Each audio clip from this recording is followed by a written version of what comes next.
Good morning, friends. Good morning, friends. So, welcome to this exam-oriented comprehensive revision batch of CA Foundation Mathematics. Okay, तो जो लोग भी online attend कर रहे हैं, ऑफलाइन है, ऑफलाइन कुछ स्टूडेंट्स हैं जो ऑनलाइन बहुत सारे स्टूडेंट अटेंड करना चाहते हैं, जो लोग बहुत सारे जो बाद में देखना चाहते हैं रिकॉर्डेड लेक्चर्स, उन सब के लिए मैं कुछ 5 मिनट में इंस्ट्रक्शन देता हूँ एंड वी विल कंटिन्यू. ठीक है. सो ये जो अपने नोट्स है अराउंड 400 पेजेस के नोट्स है कॉम्प्रिहेंसिव रिवीजन. तो इसे आपको शायद ये नोट्स का साइज देखते ही समझा रहेगा कि ये कोई सिर्फ मामूली रिवीजन नहीं है कि जहाँ पे हम कुछ तो टाइम पास करेंगे, 4 फॉर्मूला बताएंगे, जोर से 4 बार चिल्लाएंगे और बोलेंगे रिवीजन हो जाएगा. ऐसा नहीं है. Okay, this completes right everything. This will complete everything from CA foundation mathematics. आपका ये पूरा का पूरा रिवीजन लेगा. ठीक है बच्चों. तो अब सब नंबर 1 सवाल ये रहेगा कि सर आपको हमें ये नोट्स कहाँ मिलेंगे. तो ऑब्वियसली ये नोट्स आपके साथ ऑलरेडी आपके टेलीग्राम ग्रुप में शेयर्ड है. ठीक है, ये नोट्स. ओके, कलर थोड़ा अलग रहेगा बट जो भी कुछ है आपके पास यही नोट्स है. आप समझ रहे हो, आपके पास या तो रेड कलर रहेगा या ब्लू कलर रहेगा, what ever it is. Okay, but आपके पास ये नोट्स शेयर्ड है. इसका प्रिंट आउट लेके आपने ये रिवीजन अटेंड करना चाहिए. एंड अभी अगर कोई ये लेक्चर अटेंड कर रहा है जो बोल रहा है कि सर मेरे पास ये नोट्स नहीं है, तो मुझे लगता है कि आपने नोट्स के साथ ही रिवाइज करना चाहिए. क्योंकि मैथ्स जो है वो कभी पढ़ के कंप्लीट नहीं होता है, मैथ्स सॉल्व करके कंप्लीट होता है. एवरीवन नोज इट, करेक्ट और नॉट. क्योंकि अगर किसी ने दिया हुआ सॉल्यूशन है, अपन पढ़ रहे तो अपने को तो यही लगेगा कि ये बहुत सिंपल है और ये अपने को आ जाएगा. करेक्ट और नॉट. बट जब सॉल्व करने बैठेंगे तब मे भी आपको समझेगा कि आप कितना सॉल्व कर सकते हो, आप कितने पानी में हो. करेक्ट है. तो without wasting much of the time. Okay, मैं देखो ये बैच के फीचर्स आधा घंटा एक्सप्लेन करके आपका आधा घंटा वेस्ट भी नहीं करना चाहता. समझ रहे हैं मैं क्या बोल रहा हूं. ओके, हम लोग डायरेक्टली काम की बात करेंगे. ओके, अराउंड 30-35 आवर्स में हम कोशिश 30 लेक्चर्स में मतलब अराउंड 50 आवर्स में हम कोशिश करेंगे कि ये बैच कंप्लीट हो जाए. हम लोग without this we will keep it as a no nonsense thing. समझ रहे हैं, हम सीधा सीधा मैथ्स की बात करेंगे. चलेगा बच्चों. तो ये जो भी अभी अटेंड कर रहे हैं, अभी लाइव अटेंड कर रहे हैं, रिकॉर्डेड लेक्चर देख रहे हैं, without wasting much of their time हम लोग सीधा सीधा सीए फाउंडेशन मैथ्स रिवाइज करेंगे बच्चों. तो सीए फाउंडेशन ऑब्वियसली नाम है mathematics, statistics and LR. 40 and 20 mark रहते हैं, सबको पता है. करेक्ट है. Maths 40 mark, stat 40 mark and LR 20 marks. तो वेदर दिस कवर्स एवरीथिंग. तो अगर आप इंडेक्स देखोगे तो ही आपको समझेगा. एंड ये पूरे हैंड रिटन नोट्स है. अभी इसके आगे का पार्ट ये जहां पे मैंने क्वेश्चंस दिए हुए, अब इसके आंसर्स हमें यहां पे साथ में लिखना है ताकि आपके लिए एक बहुत ज्यादा वैल्यू एडेड रहेगा. तो जो जिन लोगों ने नोट्स का प्रिंट आउट रेडी रखा है, मैंने आपके टेलीग्राम ग्रुप पे मैसेज क्लियरली लिखा था कि keep the print out of this ready. ठीक है. तो एंड जो लोग ऑनलाइन अटेंड कर रहे हैं, मैं कुछ इंस्ट्रक्शंस आपके लिए बता दूं मेरे भाई. ओके, मैं जानता हूं कि आपको बहुत शौक है वो कमेंट करने का कि सर एग्जाम के पहले अभी राइट मेरा कुछ भी नहीं हुआ है तो अब मैं ये बैच करूं क्या. ओके, वो 8:30 बजे यहां पे नहीं रहेगा बट 7 बजे क्वेश्चन जरूर करेगा कि सर मैं करूं क्या. तो अगर आपका कुछ नहीं हुआ है, ओके, तो अगर आप ये बैच अटेंड करोगे तो बहुत ज्यादा फायदा हो सकता है. कोई अब तुरंत बोलेगा कि सर मुझे कुछ भी नहीं आता, इसके पहले मैंने रेगुलर लेक्चर ही नहीं किया है, तो भी मैं करूं क्या. तो भी करोगे तो कुछ फायदा हो सकता है. मैं इसका कुछ गारंटी नहीं दे सकता बट डेफिनेटली नुकसान नहीं होगा. आप समझ रहे हो क्या. बहुत एक पास होने का एक अच्छा खासा प्रोबेबिलिटी क्रिएट हो जाएगा अगर आप ये अटेंड करोगे तो बाकी आपके सारे क्वेश्चन जो रहते हैं ना, सर मेरे पेट में दर्द है सर, अब मैं क्या करूं सर. ओके, मेरा सर ऐसा ही हो रहा है सर, कैसे करूं सर, मेरी जिंदगी में प्रॉब्लम्स ही है सर, मैं सॉल्व करूं. तो मुझे नहीं लगता कि I am the right person to solve it. I am the right person only for mathematics. तो सिर्फ अपन मैथ्स पे काम करेंगे. जिंदगी के प्रॉब्लम बाकी भी प्रोफेसर है उनको पूछ लेना, चलेगा ना. बाकी जो भी कुछ है उनको पूछ लेना, या आजू बाजू में कोई लोग रहेंगे तो उनको मिलके पूछ लेना जिंदगी के प्रॉब्लम. सर मुझे कैसे तो भी होता है, मुझे डिप्रेशन आता है, मुझे ये करना है, मुझे वो करना है, सर मैं सीए करूं क्या, सर मैं सीएफए करूं क्या, सर मैं कूदूं क्या यहाँ से, सर मैं दोपहर में खाना खाऊं क्या. ओके, क्या खाऊं सर, राइट, पेट बिगड़ा तो क्या करूं सर, कैसे करूं सर, वो आप बाद में कर लेना मेरे भाई. अब हम सिर्फ यहाँ पे मैथ्स पे फोकस करेंगे. चलेगा बच्चों. तो विदाउट अब मैं ये जो 5-10 मिनट टाइम स्पेंड किया वो भी एक्चुअली ज्यादा था. अब समझ रहे हो क्या. हम सिर्फ एंड सिर्फ मैथ्स की बात करेंगे because this is comprehensive revision. We will try to cover everything. ये बैच अटेंड करके आपको मजा आ जाएगा। मैथ्स के हद तक ये मैं आपको गारंटी दे सकता हूं।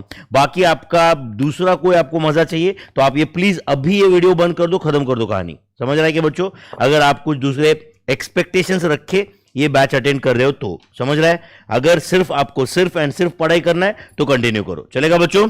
यस चलो फिर। तो पहले ही पेज पे मैंने आपको यहां पे इंडेक्स दिया हुआ है, अगर आप देख रहे हो तो ओके। तो ये इंडेक्स में ओके, ये इंडेक्स में ratio, proportion, logs, indices, time value of money, AP, GP, inequalities and equations, permutations, combinations, set functions, relations. अगर आप देख रहे हो तो दिस इज योर मैथमेटिक्स।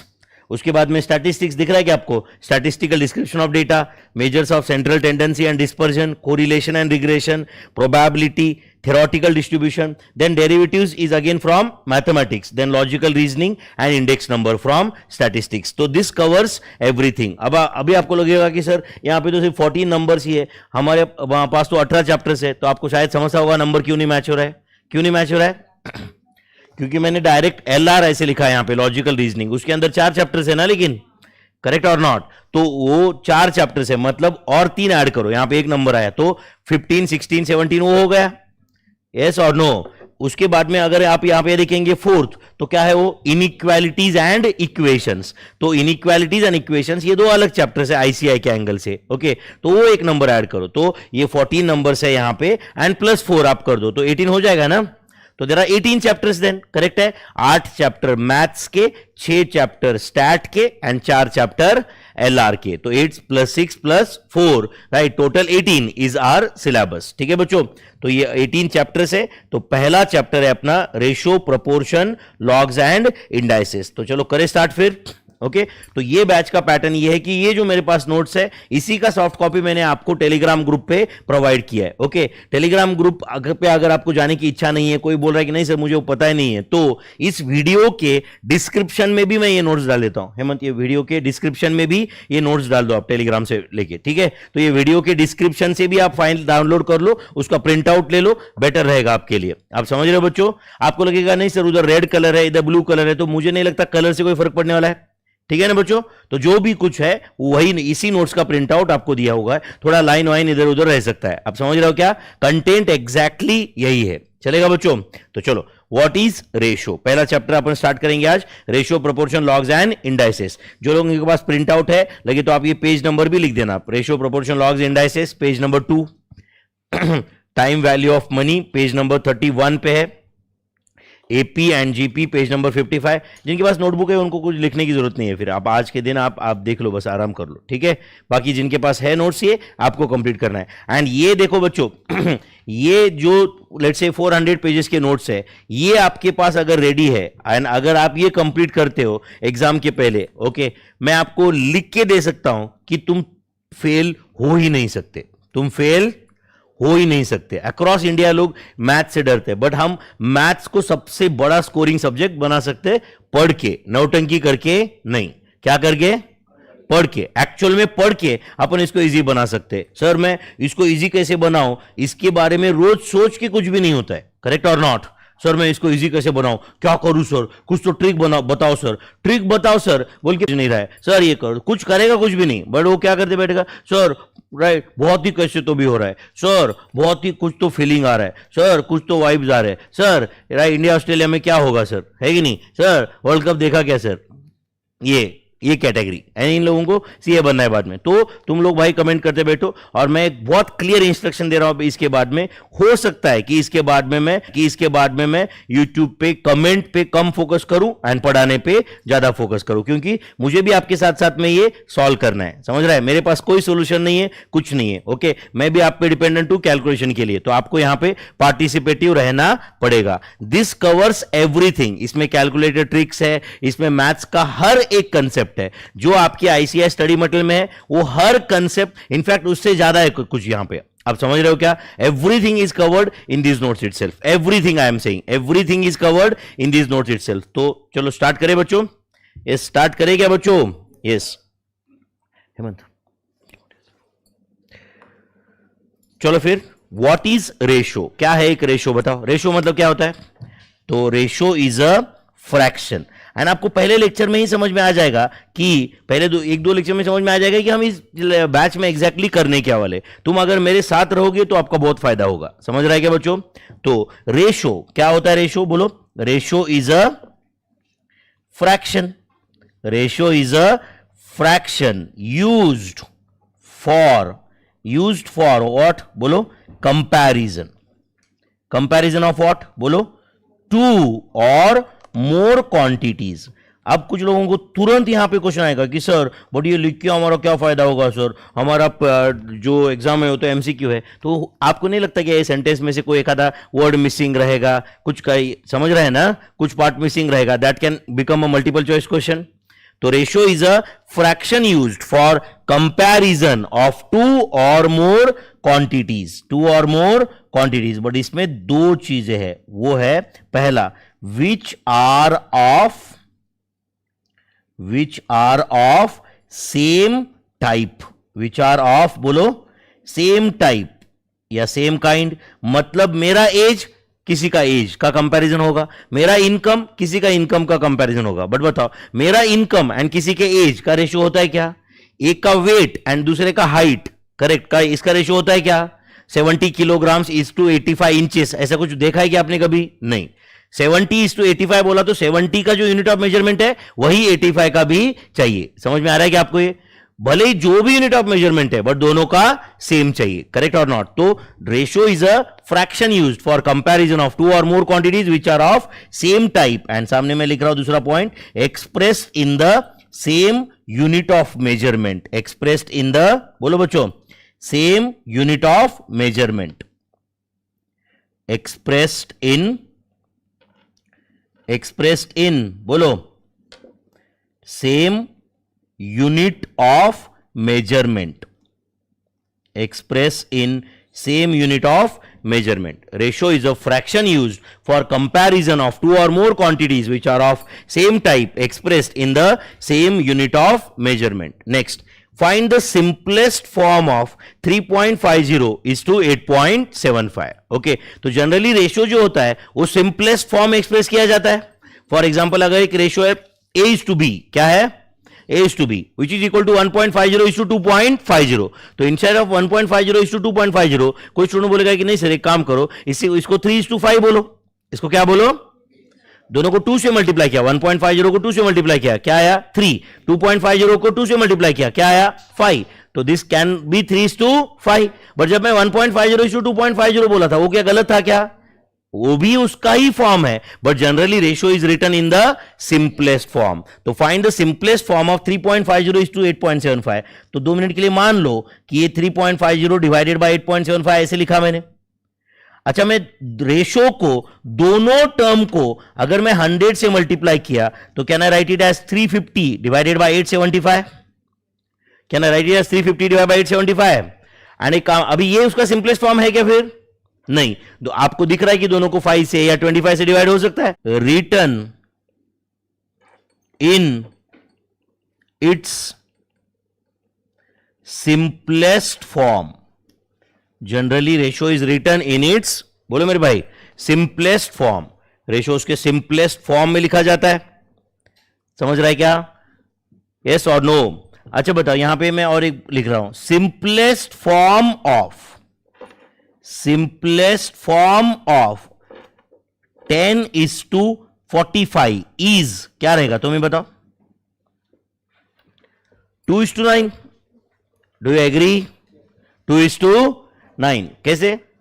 दोनों को 5 से डिवाइड कर दिया, 2 is to 9। Simplest form of 10 is to 45 is बोलो 2 is to 9। Is that clear my friends? Yes और no?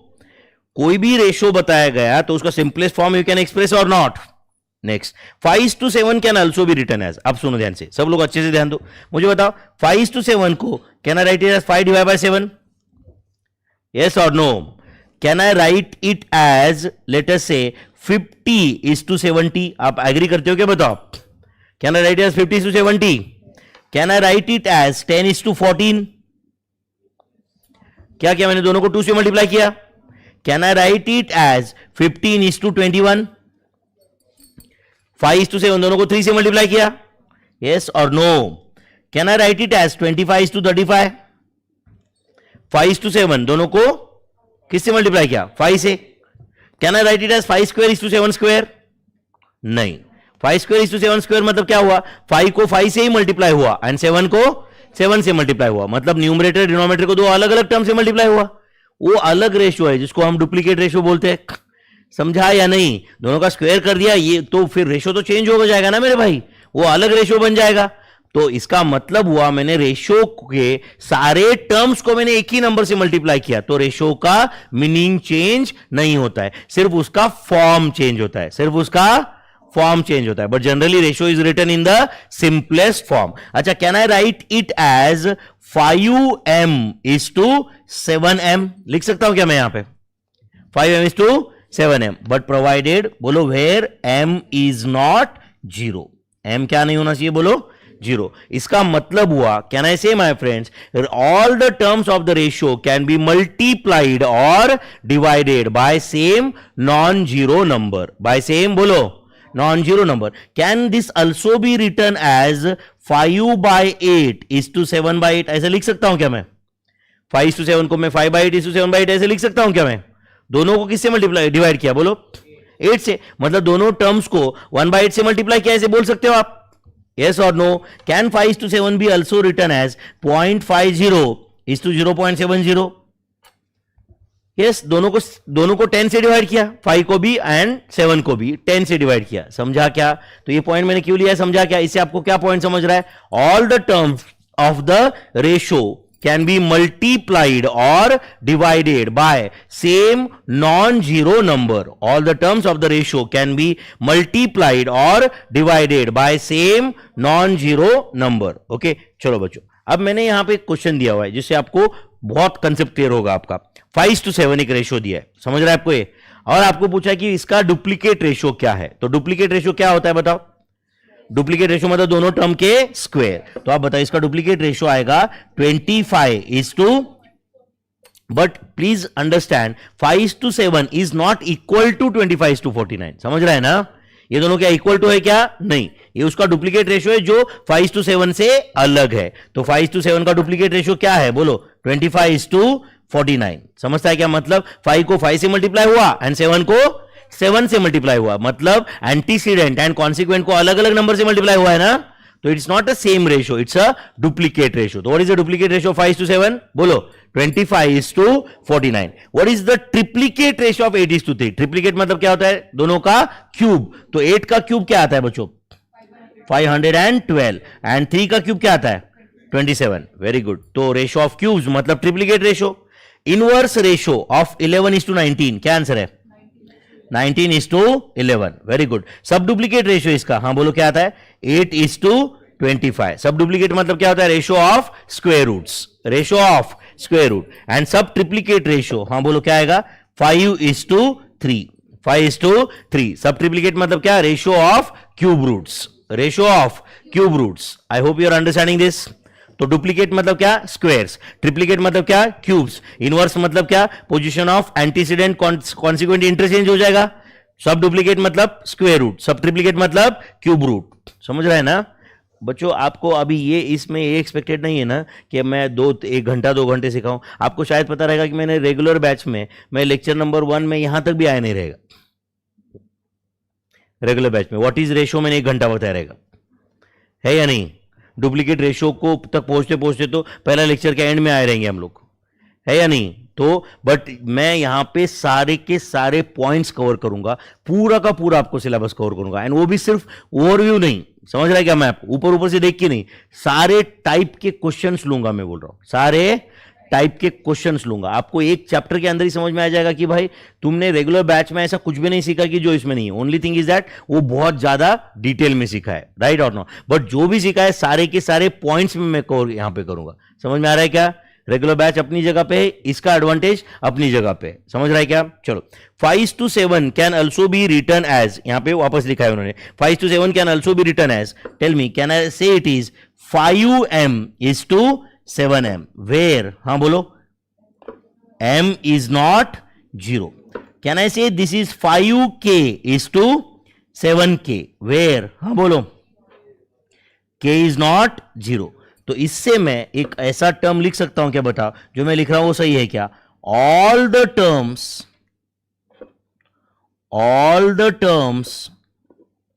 Of the ratio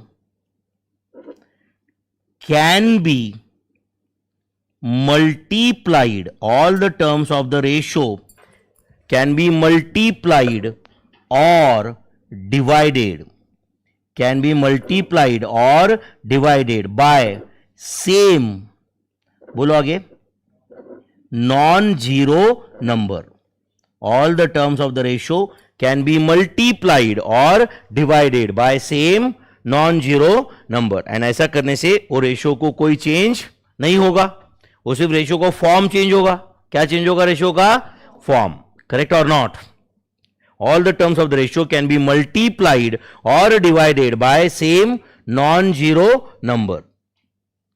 yes और नो? ओके. नेक्स्ट, 3:9 3:8 9:11. अब बताओ, यहां पे 2 से ज्यादा टर्म्स इन्वॉल्व है, तो इस रेशियो को हम बोलते हैं कंटिन्यूड रेशियो. क्या बोलते हैं इसको? तो कैन आई से, यहां पे मैं और एक यहां पे लिख दूं क्या? रेशियो ऑफ 3 और मोर टर्म्स. रेशियो ऑफ 3 और more terms is known as, 2 या 2 से ज्यादा टर्म का रेशियो रहेगा तो इज नोन एज, क्या बोलते हैं उसको हम लोग? रेशियो ऑफ 3 और more terms is known as, बोलो मेरे भाई, continued ratio. Ratio of 3 or more terms is known as continued ratio. सही है बच्चों? Ratio of 3 or more terms is known as continued ratio. Okay. अब आपको दिखेगा कि मैंने यहां पे कुछ पेज पे ना ऐसे माय नोट्स बोल के लिखा हुआ है, समझ रहा है क्या? एंड ब्लैंक पेज छोड़ा है. मैं यहां पे और कुछ क्वेश्चन भी दे सकता हूं आपको, बट यहां पे हम लोग कोशिश, अभी मैं ऑल वैरायटी ऑलरेडी इसमें कवर कर चुका हूं, तो मैंने ये जगह आपके लिए छोड़ी है. समझ रहा है क्या? अगर आपको कुछ लगता है कि मुझे इसके बाद में रिवीजन के लिए और कुछ लिख के रखना है वहां पे, तो आप लिख के रखो बाद में, ताकि आपको ही डे बिफोर एग्जाम में वो काम में आएगा. चलेगा बच्चों? तो जहां जहां पे मैंने माय नोट्स लिया है, ओके, वो आप खुद वहां पे, आपको जो लगता है कि मुझे ये पॉइंट याद नहीं रहता है, मैं ये मिस्टेक करता हूं, तो आप लिखो, ताकि day before exam may be you can refer your own notes. चलेगा बच्चों? यस. नेक्स्ट, रेशियो ऑफ 3 और more terms is known as, बताओ और एक बार आंसर बोलो. Continued ratio. कहना से हमने अभी लिखा था ये. रेशियो ऑफ 3 और more terms is known as, बोलो, कंटिन्यूड रेशियो. सही है? सही है. नेक्स्ट सेंटेंस क्या लिखा है, बोलो? Ratio is unit free. तो कहना से ratio all quantities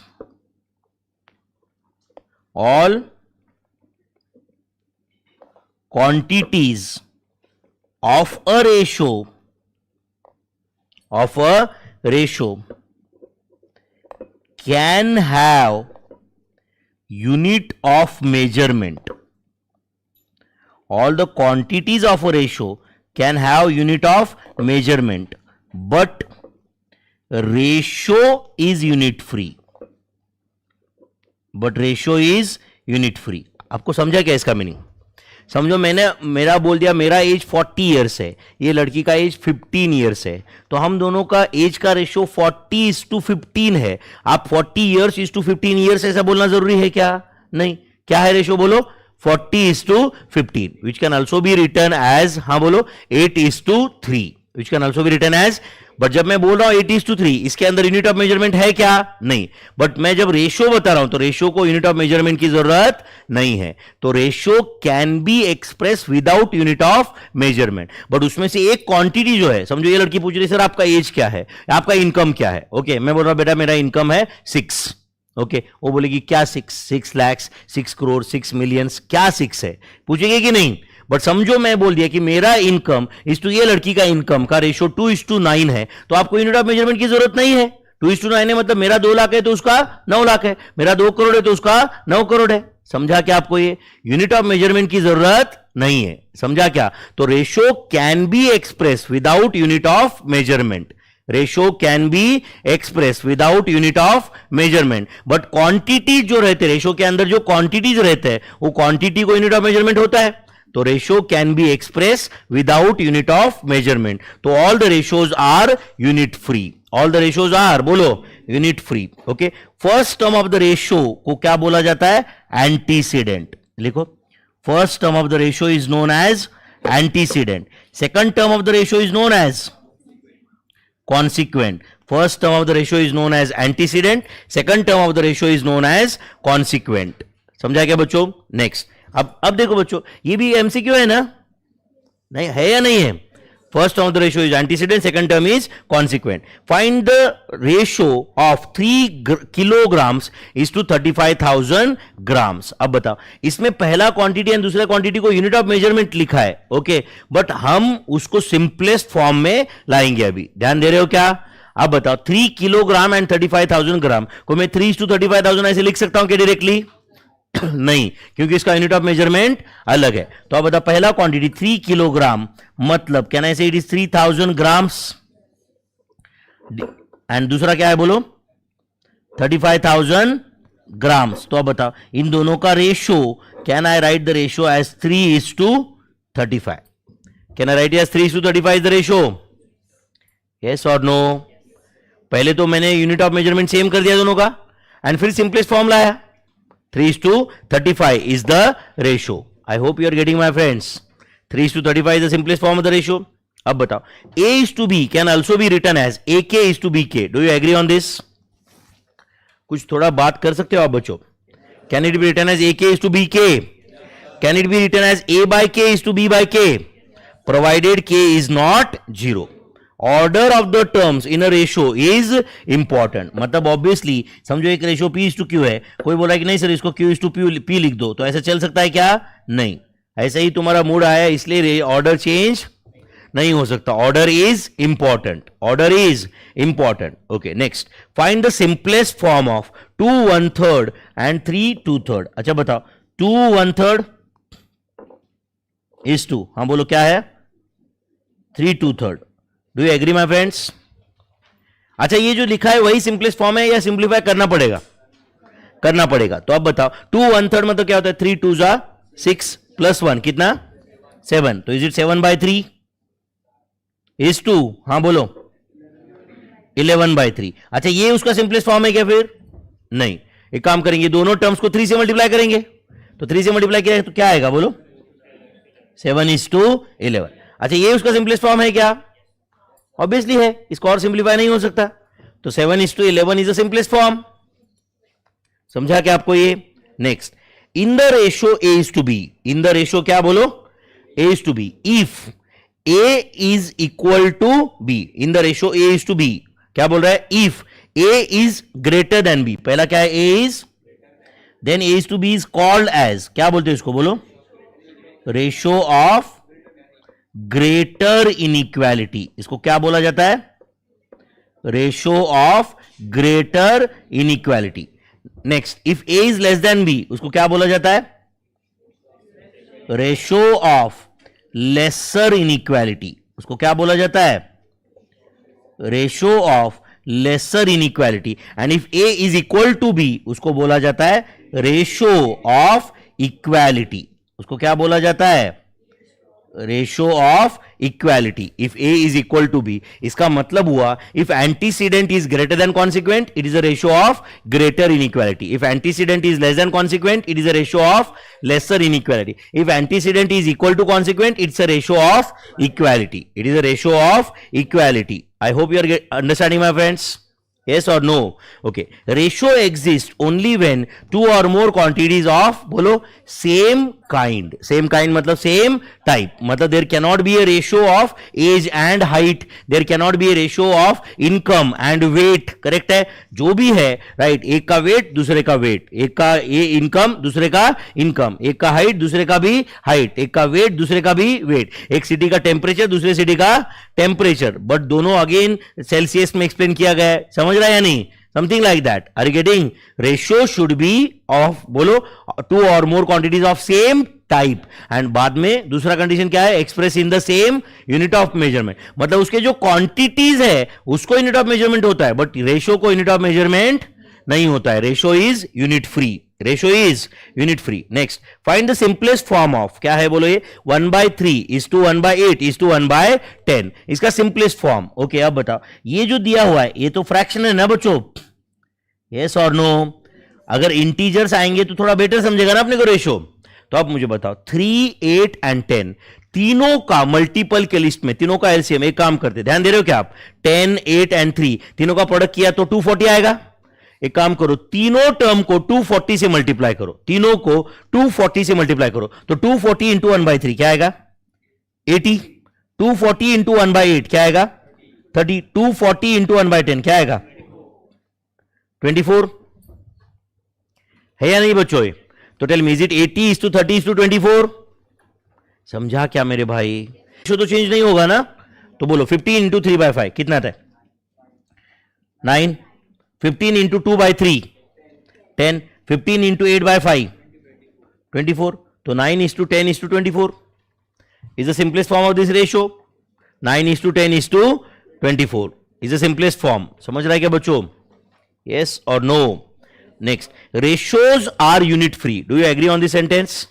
Ratios are unit free. मतलब ratio can be expressed. लिखो, लगे तो नीचे, ratio can be expressed without unit of measurement. Ratio can be expressed without unit of measurement. But उसमें जो क्वांटिटीज रहेंगे वो यूनिट ऑफ मेजरमेंट के साथ लिखे जाएंगे, बट रेशो को कोई यूनिट नहीं होता है. Ratio is unit free. Ratio is unit free. Quantities can be express with unit of measurement, okay, but ratio is unit free. सही है बच्चों? नेक्स्ट क्वेश्चन 19 दिख रहा है क्या आपको? एंड आपको ऑनेस्टली सबको एक बार ऑनलाइन वालों को भी बता दूं मेरे भाई, ओके, ये सब कुछ जो है वो आपके रिवीजन के लिए चल रहा है. समझ में आ रहा है क्या? ये बैच लेना या ये कंप्लीट करना कोई मेरा ऑब्लिगेशन नहीं है. मैं आपको 200 घंटे से ज्यादा रेगुलर बैच पढ़ा चुका हूं. समझ रहा है क्या? उसमें हर एक पॉइंट आपको, यहां पे तो आधा मैं प्रिंट करके दिया है, वहां पे मैंने हर एक पॉइंट आपको खुद लिख के दिया है, आपको याद रहेगा ही. 200 पेजेस के नोटबुक मैंने खुद क्लास में भरवाया आपसे, इतना क्लास में प्रैक्टिस करवाया, करेक्ट. उसके बाद में मैं आपके लिए रिवीजन ले रहा हूं. इसमें वापस वो कमेंट करके वो फालतू का कुछ तो बड़बड़ बड़बड़ बड़ करके आपका टाइम वेस्ट मत करो, ओके. मैं ये क्यों बोलता हूं? क्योंकि मुझे टाइम की वैल्यू है कुछ. समझ रहा है बच्चों? ये are you getting? Particular specially I am talking for online students. समझ रहा है? जो है भाई, अगर तुम्हें टाइम पास करना है करके बैठो. और एंटरटेनमेंट के बहुत सारे सोर्सेस है यार, है कि नहीं? ये लेक्चर के अंडर एंटरटेनमेंट ढूंढ रहे हो मतलब, समझ रहा है ना? Are you understanding this? गलत जगह पे गलत चीज ढूंढ रहे हो ना तुम, है या नहीं? एंटरटेनमेंट के बाकी सोर्सेस है कि नहीं? चलो अब 19 पॉइंट. A:B क्या है आप मुझे बताओ? 2:3. B:C दिया हुआ है 4:7 एंड C:D भी दिया हुआ है. और आपको क्वेश्चन पूछा है फाइंड A:B:C:D. तो आप बताओ उन्होंने क्या दिया है पहले तो बताओ मुझे. A:B कितना है वो? 2:3. B:C क्या है बताओ? 4:7 एंड C:D क्या है? अच्छा मुझे बताओ, पहले सिर्फ आप A:B एंड B:C देखो और मुझे बताओ उन दोनों में कोई ऐसा टर्म है क्या जो दोनों में है? B. तो B ए पहले रेशो में क्या है? 3 एंड दूसरे रेशो में क्या है? 4. एंड अगर ये दोनों सेम हो गया तो अपना काम हो सकता है ना फिर. तो कैसे सेम करूं मैं इसको? बोलो. पहले रेशो को दोनों टर्म को मैं 4 से मल्टीप्लाई करता हूं तो क्या आएगा? ये बोलो 8:12. यहां पे दोनों रेशो को 3 से मल्टीप्लाई करो तो क्या आएगा? 12:21. तो दोनों जगह पे B की जगह 12 आया ना फिर अभी. तो अब मुझे बताओ उसके बाद A:B:C क्या आएगा फिर? हाँ बोलो. 8:12:21. 8:12:. अब बताओ 8:12:21 A:B:C है. एंड आप मुझे बताओ B:C क्या था मेरे भाई? B:C बोलो 8:1 था ना? सॉरी, C:D क्या था? 8:1. C:D 8:1 था कि नहीं? तो अब मुझे बताओ ये A:B:C में एंड C:D में दोनों में कॉमन क्या है? C. एक जगह 21 है, एक जगह 8 है. तो एक जहां पे 21 है उधर सारे टर्म को 8 से मल्टीप्लाई करो. किससे? 8 से. हाँ तो यहां पे 8 से मल्टीप्लाई किया तो क्या आएगा? ये बोलो 64:96:168. नहीं, गलत है क्या? 8 से मल्टीप्लाई किया सबको. बाप रे, समझ रहा है क्या भाई? 8 से मल्टीप्लाई किया, and C is to D में यहां पे दोनों टर्म को 21 से मल्टीप्लाई करो, तो 21 से मल्टीप्लाई किया तो क्या आएगा ये बोलो, 168 इज टू 21, सही है। अब बताओ a is to B is to c में c की जगह क्या है 168, and c is to D में c की जगह क्या है 168, सेम आया कि नहीं हो। देयरफॉर बोलो a is to B is to C is to D क्या आएगा, हाँ बोलो 64 is to 96 is to 168 is to 21, सही है क्या। अच्छा ये a is to B is to C is to D आया, राइट। अब बताओ find a is to D पूछ रहा है, find b is to D पूछ रहा है, ये कोई बड़े क्वेश्चन है क्या अभी। तो बोलो a इज टू डी का क्या आंसर है, जल्दी बताओ। a इज टू डी का बोलो 64 इज टू 21, और क्या पूछा है बोलो b इज टू डी, तो बोलो b इज टू डी क्या है 96 is to 21। Can I say it is 32 is to 7, can I say it is 32 is to 7, किससे डिवाइड किया दोनों को 3 से, इज इट 32 टू 7, यस। तो अगर आपको a is to B is to C is to D find करना है तो बाकी तो कोई भी आंसर दे ही पाओगे ना आप लोग। कैसे किया ये प्रोजेक्ट समझा क्या आपको, ये दोनों रेशो में कॉमन टर्म कौन सा था वो देखा, एंड उसको हमने सेम नंबर में कन्वर्ट कर दिया, एंड उसमें रूल यूज किया all the terms of the ratio can be multiplied और divided by same non zero numbers, yes और नो। चलो next, if quantity increases or decreases in the ratio right in a is to b, हो सकता है कुछ लोगों का जो पहले का एक नोट्स आपको मेरे से फॉरवर्ड हुआ था उसमें कुछ पॉइंट्स मिसिंग थे, इसमें से कुछ 18 26, आप सिर्फ यहां पे ध्यान दो बाद में, ठीक है। मैं आज वापस एक बार ये सब नोट्स फॉरवर्ड कर देता हूं आपके टेलीग्राम ग्रुप पे, उसमें सब आ जाएगा, समझ रहा है क्या। सिर्फ एक पेज मिसिंग था उसमें से, only 1 page, okay, don't worry about that। 20th point, if quantity increases or decreases in the ratio of a is to b, then आपके पास एक formula new quantity is equal to, याद है क्या आपको, new quantity is equal to क्या होता है old quantity into multiplying ratio, and multiplying ratio is the ratio, सही है बच्चों। तो बोलो ओल्ड पॉपुलेशन क्या था x इंटू मल्टीप्लाइंग रेशियो क्या रहेगा q बाय p, तो आंसर क्या रहेगा बोलो qx by p, qx by p, समझा क्या। यहां पे क्लियरली मैंने लिखा है where multiplying ratio is equal to reciprocal of given ratio, और you can say it is the बोलो inverse ratio of given ratio, it is the inverse ratio of, बोलो मेरे भाई given ratio, inverse ratio of given ratio. तो new population समझा बच्चों आपको, old population into multiplying ratio, old population into multiplying ratio. मैं आपको क्यों बोल रहा हूं ये नोट्स का आपके पास प्रिंट आउट होना चाहिए, आपने खुद लिखा हुआ चाहिए, क्योंकि आपको जो 1 डे बिफोर एग्जाम रहता है ना, 1 डे बिफोर एग्जाम, उसमें मेरे ख्याल से 1 डे बिफोर एग्जाम आप वापस यूट्यूब के सामने नहीं होना चाहिए। 1 डे बिफोर एग्जाम आपके सामने, क्योंकि यूट्यूब के सामने आओगे तो क्या होगा, वो सामने वाला आदमी उसके हिसाब से बताएगा कि आपको क्या याद है क्या नहीं है, बट हो सकता है कि आपको कुछ चैप्टर बहुत अच्छे से किए हुए हैं, कुछ आपके वीक एरियाज है, वो आपके लिए स्पेसिफिक रहेगा ना यार, यस। और वो टीचर तो जनरल बताते रहेगा ना कि भाई वो टीचर रेशो के बारे में आधा घंटा बताएगा, जबकि हो सकता है कि आप में से कोई बोलेगा नहीं सर ये चैप्टर मैं पूरा रट चुका हूं, मुझे इसमें रिवीजन चाहिए ही नहीं, तो आपका तो टाइम वेस्ट हो रहा है ना, यस और नो।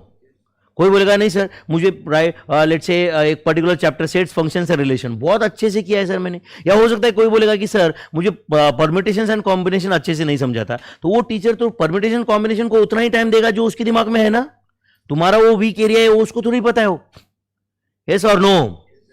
वो तो किसी का वीक एरिया परम्यूटेशन कॉम्बिनेशन है, किसी का वीक एरिया हो सकता है कि स्टैटिस्टिकल डिस्क्रिप्शन ऑफ डेटा है, कोई बोल रहा है नहीं सर मुझे measures of central tendency dispersion formula याद नहीं है।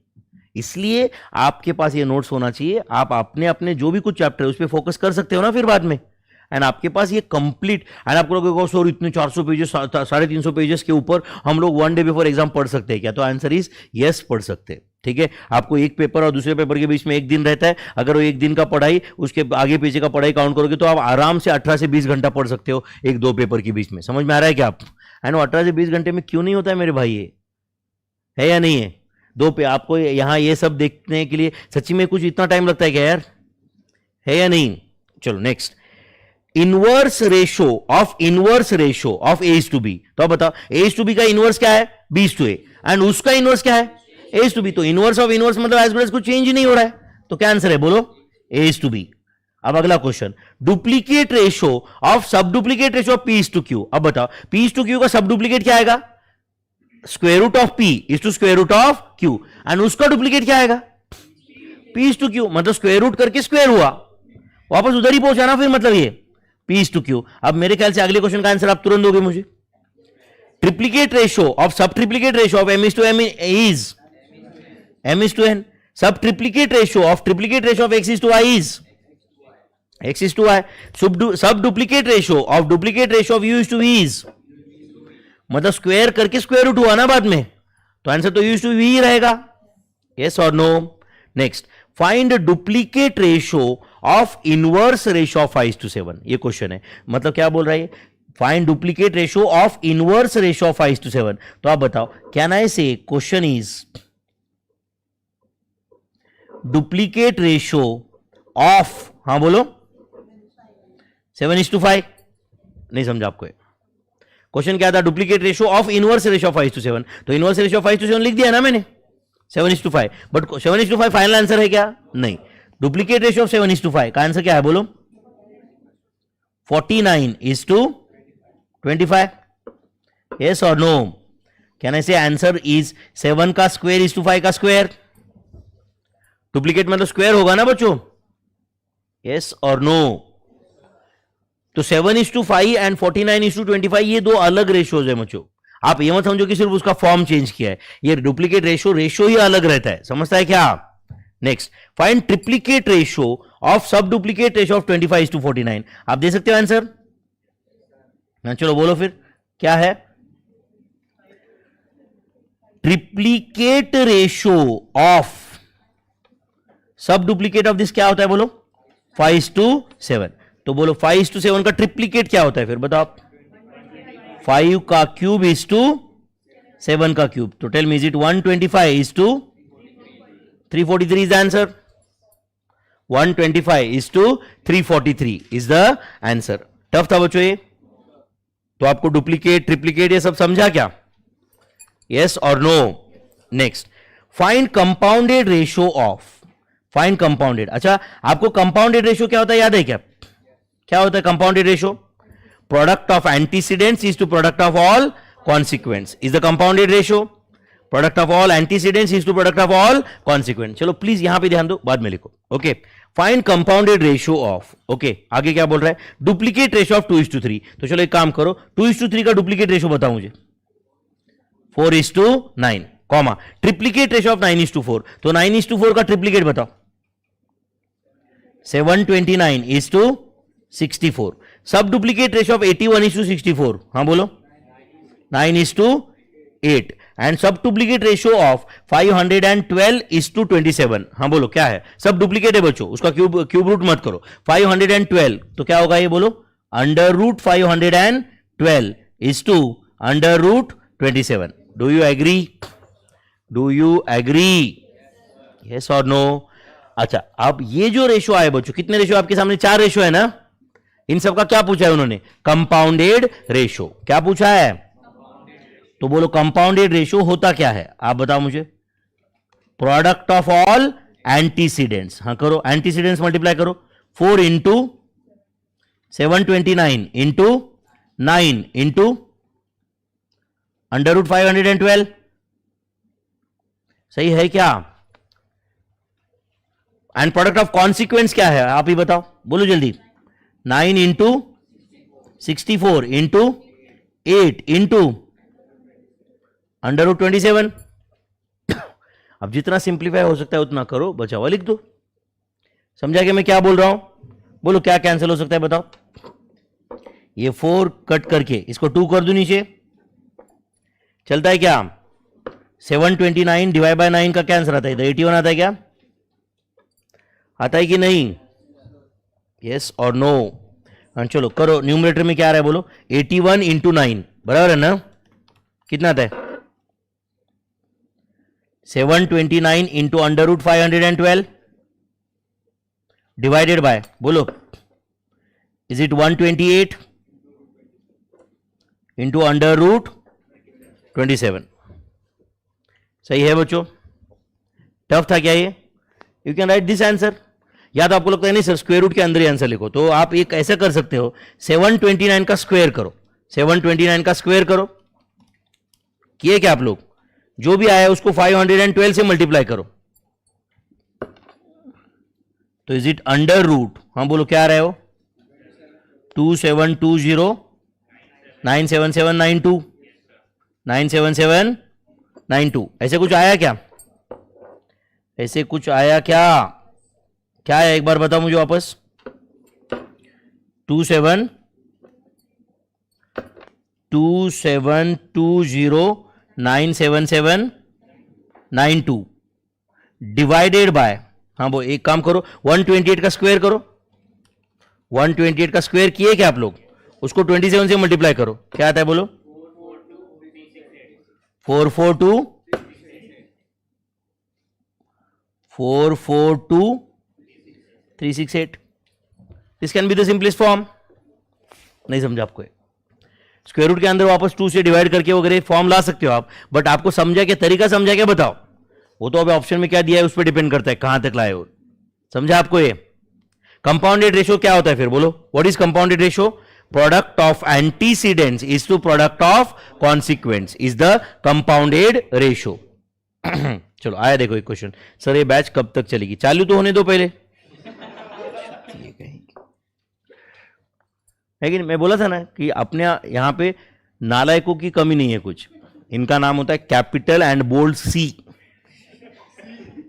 सी का फुल फॉर्म तो पता रहेगा ना, वो भी सादा सी नहीं, कौन सा? कैपिटल में एंड बोल्ड में with a font of 100। Okay next, when 4 quantities A, B, C, D are said to be in proportion, 4 quantities A, B, C, D proportion में है, ऐसा कब बोला जाता है? हाँ बोलो। If the ratio of first term to second term, मतलब if the ratio of A is to B is equal to ratio of third term to fourth term, ऐसा रहा तो 4 quantities are said to be in proportion. If A is to B is equal to C is to D, then A, B, C, D are said to be in proportion. Are said to be in proportion. If A is to B is equal to C is to D, then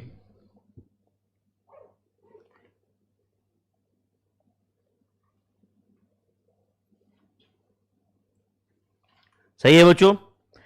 अब बताओ कहना से इसका मतलब A by B is equal to C by D रहा तो A B C D are in proportion, मतलब when A D is equal to B C A B C D are said to be in proportion. And A D मतलब क्या है बोलो? A into D मतलब product of extremes. तो when product of extremes is equal to product of means, when product of extremes is equal to product of means 4 quantities are said to be in proportion. When product of extremes is equal to product of means 4 quantities are said to be in proportion. समझा क्या? अगर किसी को आप में से किसी को ये ब्लू कलर वाले ही नोट्स का प्रिंट आउट चाहिए या वही चाहिए, वो रेड कलर वाला नहीं चाहिए, तो मैंने विनोद रेड्डी टेलीग्राम चैनल पे ये नोट्स डाल के रखे। विनोद रेड्डी टेलीग्राम चैनल पे अगर आप देखोगे तो वहां से डाउनलोड करके उसका प्रिंट ले लो आप, ठीक है? विनोद रेड्डी टेलीग्राम पे सर्च करो विनोद रेड्डी, आपको मिल जाएगा टेलीग्राम चैनल, उस पे ये नोट्स आप डाउनलोड कर लेना। चलेगा बच्चों? मैं क्या बोल रहा हूं? यस चलो, when 4 quantities are said to be in proportion, समझा आपको?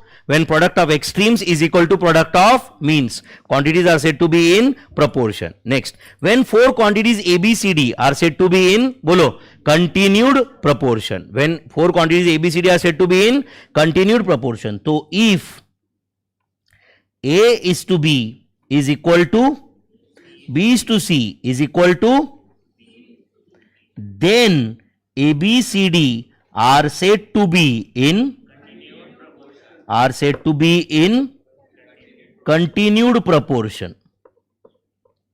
A, B, C, D are said to be in continued proportion. मैं और एक बार क्लैरिटी दे रहा हूं बच्चों, और एक बार, कि आप ये बैच सिर्फ तब अटेंड करो जब अगर आपको सिर्फ मैथ्स पढ़ना है। तो समझ में आ रहा है क्या? आपको जिंदगी के रिलेटेड कोई भी क्वेरीज रहेंगे तो अपन स्पेशल उस पर लेक्चर रख सकते हैं। समझ में आ रहा है क्या आपको? ये बाकी कुछ भी है। एंड इनफैक्ट राइट, मेरा मुंह देख के, मेरा बातें सुन के ये तो आपको समझा ही रहेगा कि भाई ये आदमी अपनी जिंदगी की प्रॉब्लम नहीं सॉल्व कर सकता।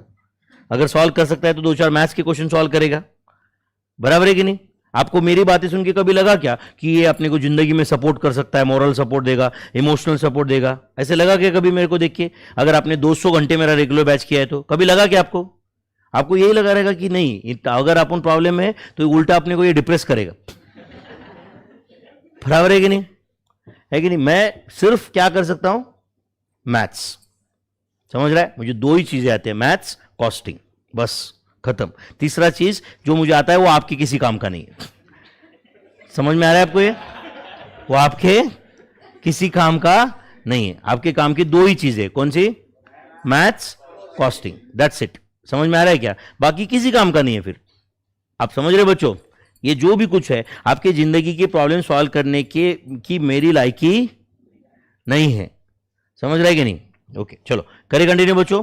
If A is to B, क्योंकि आजकल लोगों का यूट्यूब पे फेवरेट शो हो चुका है। कोई भी लेक्चर मैंने कहा सर मुझे बहुत ही कैसे तो भी हो रहा है, कुछ तो बताओ ना। मैं बोलूंगा कि नहीं बच्चों, है कि नहीं, हारना नहीं है। बोलेगा हारूंगा नहीं, सो गए, है कि नहीं? कोई फायदा नहीं है मेरे भाई, समझ रहा है? नौटंकी से कुछ भी नहीं होता है, समझता है क्या? सिर्फ अगर कुछ काम इजी करना है पढ़ाई करके होगा, समझ रहा है क्या? नहीं तो कुछ दिनों में तुम ये कोर्स छोड़ दोगे और तुम बोलोगे कि नहीं नहीं यार वो तो सब वो सीए में स्कोप ही नहीं है कुछ। ओके चलो, मैंने कुछ क्वांटिटीज दी है बच्चों आपको, और आपको बताना है कि वो कंटिन्यूड प्रोपोर्शन में है क्या, वो प्रोपोर्शन में है क्या। तो आप बताओ 2, 16, 18, 54। Tell me what is the ratio of first term to second term? 1:3। 1:3 है ना? 6:18, ये 1:3 है क्या? यस। 18:54, वो 1:3 है क्या? तो tell me are they in continued proportion? अच्छा, कहना है अगर वो कंटिन्यूड प्रोपोर्शन में है तो वो प्रोपोर्शन में तो रहेंगे ही, बट अगर वो प्रोपोर्शन में है तो जरूरी नहीं है कि वो कंटिन्यूड प्रोपोर्शन में हो। Very good. Next 3, 8, 12, 32। What is the ratio of first term to second term? 3:8। What is the ratio of third term to fourth term? 3:8। Third to fourth 3:8, दोनों को 4 से डिवाइड करो आप। 3:8 है वो। Tell me are they in proportion? Yes.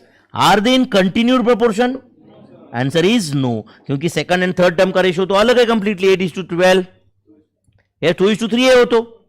Next 8, 24, 96, 288। अब बताओ are they in proportion? What is the ratio of first term to second term? 1:3। Second is to third 1:4। नहीं समझा आपको ये? And third is to fourth 1:3। तो tell me are they in continued proportion?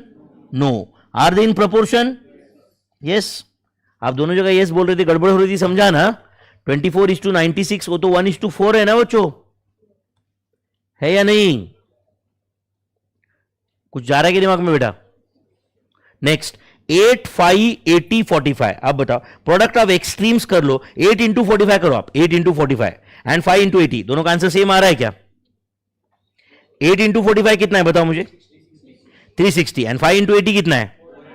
तो they are they in proportion? No. And proportion में नहीं है तो ऑब्वियसली कंटिन्यूड प्रोपोर्शन में भी नहीं है। नेक्स्ट 4, 6, 9, 13.50। टेल मी 4:6 का सिंपलेस्ट फॉर्म क्या है? 2:3। 6:9 का सिंपलेस्ट फॉर्म क्या है? 2:3। 9:13.50 का सिंपलेस्ट फॉर्म क्या है? 2:3 है। आप 9:13.50 2:3 है क्या जानना बहुत सिंपल है। 9 को 2 से डिवाइड करो, 3 से मल्टीप्लाई करो 9 डिवाइड बाय 2 इंटू 3 13.50 है, मतलब ये 2:3 है या नहीं? तो tell me are they in continued proportion? Yes. Are they in proportion? Yes. And continued proportion में है मतलब प्रोपोर्शन में तो रहेगा ही ना। वापस मैं बताऊं, कभी फ्रैक्शन में आया एंड आपको थोड़ा डाउट है कि भाई ये 2:3 है कि नहीं, तो क्या करने का? पहले नंबर को 2 से डिवाइड करो और 3 से मल्टीप्लाई करो, एंड सेकंड नंबर आया तो सच्ची में वो टर्म 2:3 के रेशियो में है या नहीं? Next when 3 quantities are said to be in proportion, answer दो। When 3 quantities are said to be in proportion, बोलो। If A is to B is equal to B is to C, then A, B, C are, बोलो मेरे भाई, said to be in proportion. ABC are said to be in proportion. If A is to B is equal to, bolo, B is to C. That is, can I say when A by B is equal to B by C? That is, bolo, B square is equal to AC. ऐसा रहा तो ABC are said to be in proportion. And याद रखो बच्चों, तीन quantities proportion में है, मतलब ही वो कंटिन्यूड प्रोपोर्शन में रहते हैं. पता है क्या आपको? ये ABC are in proportion means they are in continued proportion. ABC proportion में है, मतलब ही वो कंटिन्यूड प्रोपोर्शन में है. समझा क्या? बट अब बताओ, चार क्वांटिटी के केस में ऐसा हो सकता है क्या? नहीं. चार क्वांटिटीज प्रोपोर्शन में है, मतलब कंटिन्यूड प्रोपोर्शन में है क्या? नहीं. But if four quantities are in continued proportion, then they are in proportion. But if four quantities are in proportion, it is not necessary that they are in continued proportion. Just एक my exam notes में यहां पे लिखो. Letter से समझो है 330. ध्यान दे रहे हो क्या बच्चों? 500 या तो 550 कर दो. 5 and 50. अब बताओ, ये चार क्वांटिटीज प्रोपोर्शन में है क्या? प्रोपोर्शन में है क्या ये? What is the ratio of first term to second term? 1:10. Third is to fourth 1:10. But ये कंटिन्यूड प्रोपोर्शन में है क्या? नहीं है. तो कहना है से आर इन बोलो proportion but not in continued proportion. Not in continued proportion. अब बताओ 330 300 330 300. अब बताओ, are they in proportion? What is the ratio of first term to second term? 1:10. Second is to third. तो they are in proportion as well as in. तो तीन term के case में proportion and continued proportion is one and the same. Are in, बोलो मेरे भाई, proportion और continued proportion. तो तीन टर्म के केस में तुम proportion बोलो, कंटिन्यूड प्रोपोर्शन बोलो, it is one and the same. क्या लगता है आपको? ये 1 घंटा पर से अपन कंटिन्यू कर रहे हैं, क्या लगता है होगा क्या कुछ रिवीजन? ऐसा फील आ रहा है क्या कुछ? या अभी 1 घंटा पर मैंने आपको how this batch is going to be useful वो बताया होता तो ज्यादा बेटर होता ना?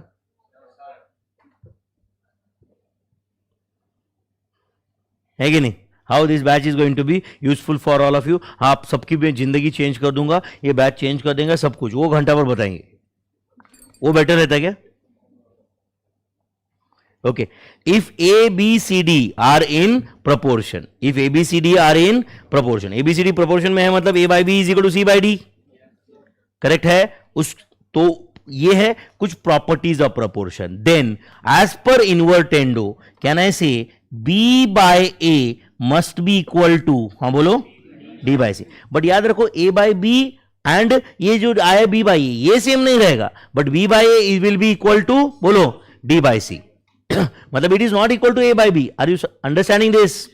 Next, componendo. क्या होता है एज पर कंपोनेंडो? बोलो, A plus B divided by B must be equal to, बोलो, C plus D divided by D. Are you divided by C minus D. सही है. Next, alternendo. हाँ बोलो, क्या होता है alternendo? A by C must be equal to B by D. मैं वापस बता दूं आपको, exactly same to same notes चाहिए, सेम फॉन्ट सेम पॉइंट्स, तो आप विनोद रेड्डी टेलीग्राम चैनल से डाउनलोड कर दो. समझा क्या मैं क्या बोल रहा हूं? ओके, चलो. एडेंडो क्या होता है? ये लास्ट के दो प्रॉपर्टीज बहुत ज्यादा इंपॉर्टेंट है. एडेंडो, एडेंडो में हाँ बोलो, A by B is equal to, बोलो, मतलब जो भी आने वाला है B, that is equal to A by B only, and this will be equal to, बोलो, A plus C divided by B plus D. This is addendo. याद रहेगा क्या बच्चों? इसमें ये इस प्रॉपर्टी का स्पेशलिटी क्या है, समझा ना? ये जो आया A plus C divide by B plus D, that is equal to A by B only, that is equal to A by B only, जो कंपोनेंडो डिविडेंडो में कहीं पे भी ऐसा नहीं है, दिख रहा है क्या आपको? एंड चलो बोलो एज पर सबट्राहेंडो, जल्दी बताओ। A by B is equal to A minus C divided by, can I say is equal to C minus A divided by T minus B. कोई फर्क नहीं पड़ता, न्यूमरेटर डिनोमिनेटर को दोनों को -1 से मल्टीप्लाई किया समझो, तो यही आएगा ना वो। यस और नो? ये क्या है? सबट्राहेंडो। क्या है ये? Subtrahendo. I hope you are getting my friends. Yes और नो? ओके, जस्ट एक एग्जांपल आपके क्लैरिटी के लिए दिया है। If A by B is equal to C by D is equal to E by F is equal to G by H is equal to I by J is equal to K, ऐसा है समझो। Then के is equal to के, मतलब obviously K is equal to A by B only. Yes और no? तो K can be equal to, सुन रहे हो कि मेरे भाई, A plus C plus E plus G plus I divided by, बोलो क्या आएगा आप बताओ? B plus D plus F plus H plus, and अगर कोई बोलेगा कि whether is equal to A by B, तो obviously yes this is equal to A by B, क्योंकि this obviously everything is equal to k only. Yes और no? कुछ जाता है क्या दिमाग में? अच्छा, कोई बोलेगा कि इज इक्वल टू, ऐसे चलेगा क्या बताओ? ओके, समझो मैंने लिखा है यहां पे ए प्लस सी की जगह कर दिया 3c plus 5e plus 8g plus 10i, ऐसे चलता है क्या? तो डिवाइड बाय क्या करना पड़ेगा? हाँ बोलो, b plus 3d plus 5f plus 8h plus 10j। क्या फर्क पड़ता है मेरे भाई? आप बताओ, आपको लग रहा है ऐसे कैसे आया लेकिन वो 10, तो मुझे बताओ वो i divide by j is equal to 10i divide by 10j। नहीं समझा आपको? 10i divide by 10j। अच्छा, वो a by sorry c divide by d, c divide by d is equal to 3c by 3d। तो मैंने अगर ऊपर 3c कर दिया तो नीचे भी तो 3d है ही ना, तो it's one and the same. Are you getting my friends? Okay, and as per subtrahendo जो मैं लिख रहा हूं वो करेक्ट है क्या आप मुझे बताओ बच्चों? एडेंडो सबट्राहेंडो दोनों, सबट्राहेंडो एंड एडेंडो एक काम करते हैं, दोनों मिक्स करके मैं बताता हूं जो मैंने लिखा वो सही है क्या बताओ?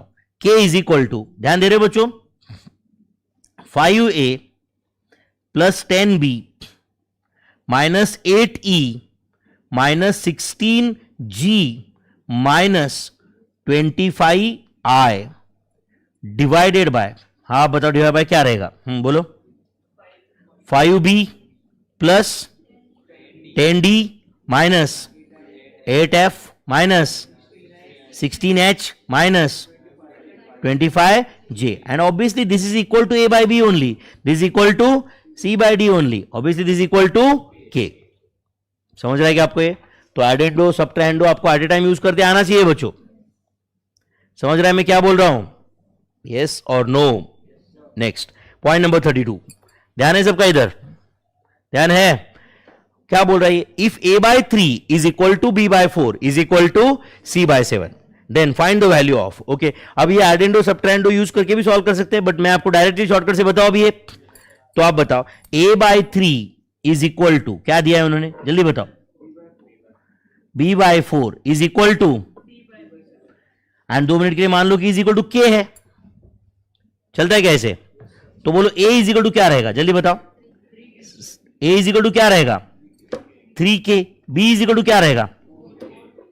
4k। c is equal to क्या रहेगा? अब बताओ बच्चों, उन्होंने क्वेश्चन पूछा था 4a plus 2b minus 3c divided by 5b divided by, बोलो 5b। इसका आंसर क्या रहेगा? 4a, 4 इंटू a कितना है बताओ? 3k, तो 4 इंटू 3k क्या आया? 12k प्लस 2b, 2b मतलब कितना? 8k, 3c मतलब कितना? 21k divide by 5b, 5b मतलब 20k। तो टेल मी 20k माइनस 21k क्या आंसर आता है बोलो? माइनस k, माइनस क्या आता है ना? यस और नो? माइनस क्या आ रहा है कि नहीं? डिवाइड बाय क्या है बोलो? 20k, तो k कैंसिल हुआ क्या? Minus 1 bye 20 is answer, minus 1 divide by 20 is the answer. Tough था बच्चों ये, माइनस 1 बाय 20 इज आंसर। अब कोई इज इक्वल टू के की जगह इज इक्वल टू एम लिखता तो क्या आंसर अलग आने वाला है क्या? लास्ट में एम कैंसिल हो जाता, आंसर तो यही आता ना, -1/20. Do you agree? Next, find fourth proportional to 8, 12 and 20. 8, 12, 20 का फोर्थ प्रोपोर्शनल आपको बताना है. तो समझो ये 8, 12 एंड 20 का फोर्थ प्रोपोर्शनल m है. फोर्थ प्रोपोर्शनल क्या है? m. तो अपने को m का वैल्यू फाइंड करना है बच्चों, यस और नो? तो बोलो, अगर ये फोर्थ प्रोपोर्शनल फाइंड करना है, therefore 8m is equal to क्या आएगा? बोलो, 12 इंटू 20. कौन सा फॉर्मूला यूज किया मैंने? Product of extremes is equal to product of means, yes और नो? चलो मैं यहां पे लिख देता हूं, product of extremes is equal to product of means. Product of extremes is equal to product of means. सही है बच्चों? तो आप बताओ m इज इक्वल टू क्या आ रहा है? 12 इंटू 20 करो, 240 divide by 8. Whether answer is 30. Whether m is equal to 30. m is equal to 30 is answer my friends. Next, find mean proportional to 9,25. 9,25 का मीन प्रोपोर्शनल फाइंड करना है. तो आप बोलो, समझो 9 एंड 25 का मीन प्रोपोर्शनल m है बच्चों. तो अपने को m का ही वैल्यू फाइंड करना है ना फिर. तो बोलो क्या रहेगा फिर? m square is equal to 9 into 25 which is equal to 225. Therefore m is equal to 15. तो what is the mean proportional of 9 and 25? 15 is answer, yes और नो? नेक्स्ट, 4 क्वांटिटीज जो दिए उन्होंने 35, 4 क्वांटिटीज प्रोपोर्शन. आपको लग रहा है क्या ये एमसीक्यू ही सॉल्व कर रहे हैं, उसका एडवांस पार्ट सॉल्व कर रहे हैं हम लोग? इनफैक्ट समझ रहा है क्या आपको ये? इससे ये एमसीक्यू ही है, समझ रहा है क्या आपको ये? अच्छा बताओ, ये 4 क्वांटिटीज प्रोपोर्शन में है 4, समझा क्या आपको ये? And find the value of के पूछा है, फाइंड द वैल्यू ऑफ के. तो आप बताओ यहां पे 63 इंटू 8 पहले कितना आता है बताओ? 63 into 8 504 is it equal to 9k? Yes और नो? तो 504 डिवाइड बाय 9 का क्या आंसर है? तो इधर k इज इक्वल टू 56. आप कर सकते हो बच्चों क्वेश्चन सॉल्व. चलो बताओ next, what is product of extremes 58 into 85? 58 into 85 4930. सही है क्या? Is equal to product of means कितना है? -84k ना. सही है क्या? तो 4930 डिवाइड बाय 84 का आंसर इज -58.690476. ऐसे कुछ है क्या आंसर? है या नहीं? चलो next, product of means is it 120k is equal to 98 into 36 is it 3528? तो 3528 divide by 120 answer is k is equal to 29.40. k is equal to 29.40. सही है क्या भाई? चलो नेक्स्ट, प्रोडक्ट ऑफ एक्सट्रीम्स क्या है बताओ? 63 इंटू 3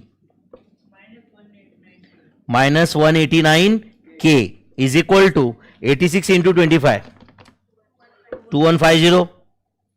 तो 2150 डिवाइड बाय 189 का answer is -11.37566 -11.37566 is answer. Tough है बच्चों ये. 4 क्वांटिटीज आर इन प्रोपोर्शन, तो you can get the value of k और नॉट. समझता है क्या आपको ये? ओके. अब हम कुछ रूल्स ऑफ इंडाइस. आपको लग रहा है कि सर फिर रेशियो प्रोपोर्शन खत्म हो गया क्या? आप देखोगे मैं रेशियो प्रोपोर्शन इंडाइसेस लॉग का बेसिक दिया, फिर वापस चारों के क्वेश्चन भी दिए बहुत सारे. ऐसा नहीं कि एक वैरायटी के. समझता है क्या? बट आपको पेशेंस रखना पड़ेगा ना. यहां पे देखो अपन पेज 5-6 पेज कंप्लीट किया अभी तक सिर्फ. समझ रहा है क्या? ऐसे 380 पेजेस है इसमें. समझ रहा है क्या? मतलब कितना वैरायटी कवर होगा आप समझ सकते हो. एंड ये इतने सारे क्वेश्चंस अपन सॉल्व करके एग्जाम को जाना है. समझ रहा है क्या? सॉल्व करके रिवाइज करके. रोज उठ के अपन ये नहीं पूछेंगे कि मैं रिवाइज कैसे करूं. कैसे रिवाइज करते मैं रेगुलर बैच में बहुत बार बताया. कैसे करते? बुक लेने का और पढ़ने का, या बुक ब्लैंक बुक लेके सॉल्व करके अपन कंप्लीट कर सकते. कैसे सीए बन सकते? पढ़ के, एग्जाम दे के, लिख के, है या नहीं? अपन इंस्टाग्राम पे नहीं बन सकते ना अनफॉर्चुनेटली सीए। क्या बन सकते हैं? रोज रील देख के अपन नहीं बन सकते ना, कैसे सीए बनते इसके रील देख के, है कि नहीं? चलो, रूल्स ऑफ इंडाइसिस। ए का पावर एम इंटू ए का power N is equal to क्या रहता है, आप ही बताओ? ए का power M plus N. Basic basic rules पता होना चाहिए आपको। फिर नेक्स्ट, ए का power M divide by A का power N is equal to A का power M minus N. Very good. Next, ए का पावर एम ब्रैकेट का पावर एन इज ए का power M N, M into N. Rules याद है सभी? Next, ए का power minus M is equal to 1 upon A का power M. सही है। ए बी का power M is equal to, बोलो, ए का पावर एम इंटू बी का पावर एम। सही है। A divided by B bracket का power M is equal to A का power M divided by, but अगर एग्जाम में ए डिवाइड बाय बी की जगह एक्स डिवाइड बाय वाई आया तो आउट ऑफ सिलेबस। नेक्स्ट, ए का power 1 by M is equal to क्या रहता है? mth root of A. A का पावर 1 बाय एम है, is mth root of A. Next, ए का पावर एम ब्रैकेट का पावर एन ब्रैकेट का power P is equal to A का power क्या रहेगा, बोलो? एम एन पी रहेगा कि नहीं? नेक्स्ट, ए का power m by n, can I write it as, आप बताओ मैं ऐसे लिख सकता हूं क्या? ए का पावर एम ब्रैकेट का पावर 1 बाय एन लिख सकता हूं क्या? अरे m into 1 by N, M by N ही हुआ ना। And can I say this is nth root of A का power M, nth root of A का पावर एम। सही है। नेक्स्ट, इफ ए का power x is equal to A का power y, then x is equal to y। Next, ए का power m is equal to B का power m, then क्या ये दो अलग अलग क्या है समझाना? एक जगह बेस सेम है, एक जगह पावर सेम है। समझा आपको ये? तो ये छोटे मोटे रूल्स याद रहेंगे क्या इंडाइसिस के, या नहीं याद रहेंगे क्या? अच्छा बताओ, एक और एक 12th यहां पे मुझे बताओ, ए का power -1 by M is equal to क्या रहेगा? 1 अपॉन, बोलो, ए का पावर 1 बाय एम रहेगा कि नहीं? अरे -1 बाय एम नीचे आके 1 बाय एम बन जाएगा ना वो। And can I say this is equal to 1 upon, बोलो, mth रूट ऑफ ए। अरे वही ऊपर के रूल्स है, दो rules at a time use किया। मैं समझ रहा है कि आपको ये पहले तो -1 बाय एम नीचे आके 1 बाय एम बन जाएगा ना, एंड पावर 1 बाय एम है मतलब इट्स mth रूट। समझा आपको ये? तो ये रूल्स ऑफ इंडाइसिस याद रहेंगे क्या इतने? ये बेसिक रूल्स याद रहेंगे क्या? पक्का बच्चों? ओके, नेक्स्ट देखो, कुछ क्वेश्चन सॉल्व करने के लिए बोल रहा है अभी। 2x का पावर 1/2 इंटू 3x का power -1 is equal to how much when x is equal to 4? When x is equal to 4 चलेगा? करना इतना सॉल्व? चलो अभी इस लेक्चर में अपन सिर्फ 40 तक करेंगे, उसके बाद ब्रेकफास्ट का ब्रेक लेंगे। चलेगा? 40 तक कंप्लीट कर लेते, चलेगा क्या? ओके। 2x का पावर 1/2 इंटू 3x का power -1 is how much when x is equal to 4? तो बोलो क्या रहेगा ये? 2 इंटू, हाँ बोलो, 4 का पावर 1/2 इंटू, बोलो, 3 इंटू 4 का पावर, यहां तक समझा? तो बोलो इज इट 2 इंटू 4 का पावर 1/2 कितना आता है? 2। कैसे? 4 का square root. Very good. Into क्या है बोलो? 3 इंटू 4 का पावर -1 मतलब क्या बोलो? 1/4। तो टेल मी, ये 2 2 4 एंड ये 4 कैंसिल हुआ क्या? तो क्या आंसर है? Final answer is 3। टफ है ये, टफ है ये, with the final answer is 3। Next बोलो, 6/2 का क्या आंसर आता है पहले तो बताओ? 3। टेल मी, ए का पावर क्या रहेगा? 1 - 2, नहीं समझा शायद आपको। बी का पावर क्या रहेगा? 2 - 1 एंड सी का पावर 3 माइनस 8, तो इसका क्या आंसर हो सकता है बोलो?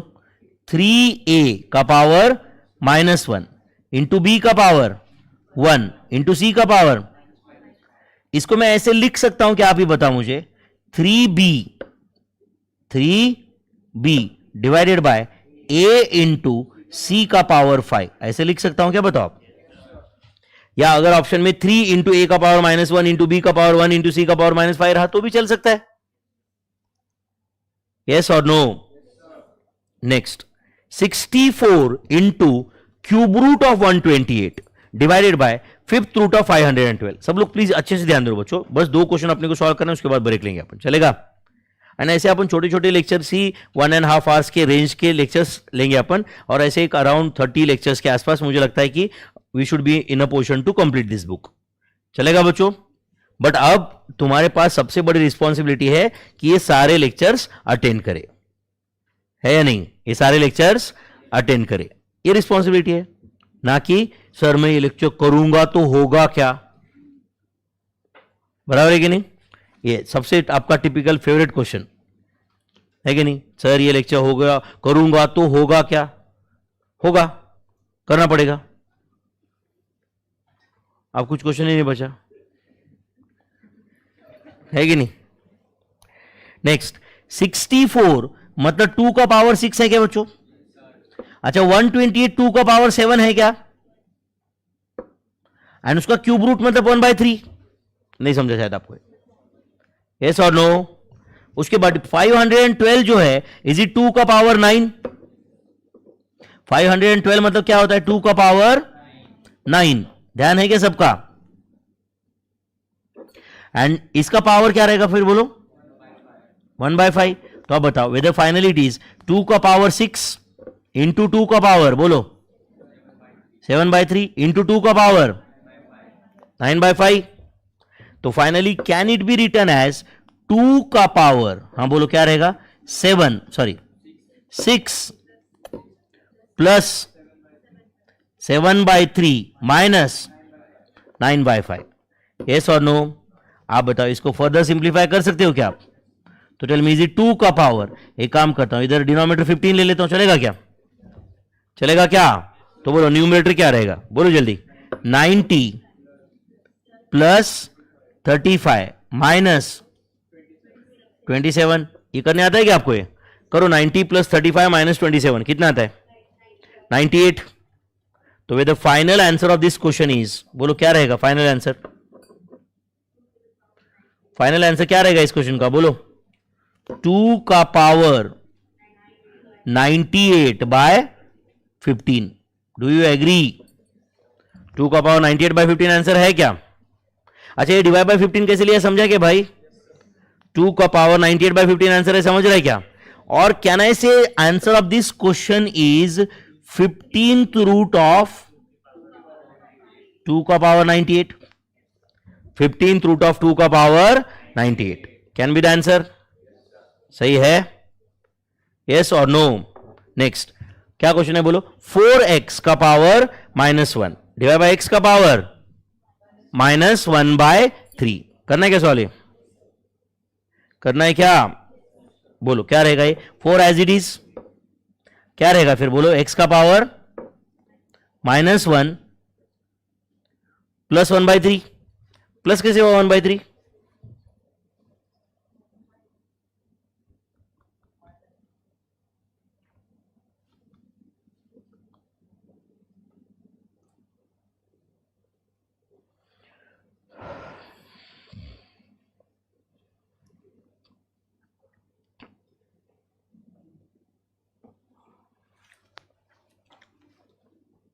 यस, 4 इंटू एक्स का पावर -1 प्लस 1/3, समझा क्या आपको यहां तक? प्लस कैसे हुआ 1/3? माइनस 1/3। तो टेल मी, ये 4 as it is, x as it is, 1/3 -1 क्या आता है? -2/3। और इसका सिंपलेस्ट वर्जन क्या हो सकता है और बोलो?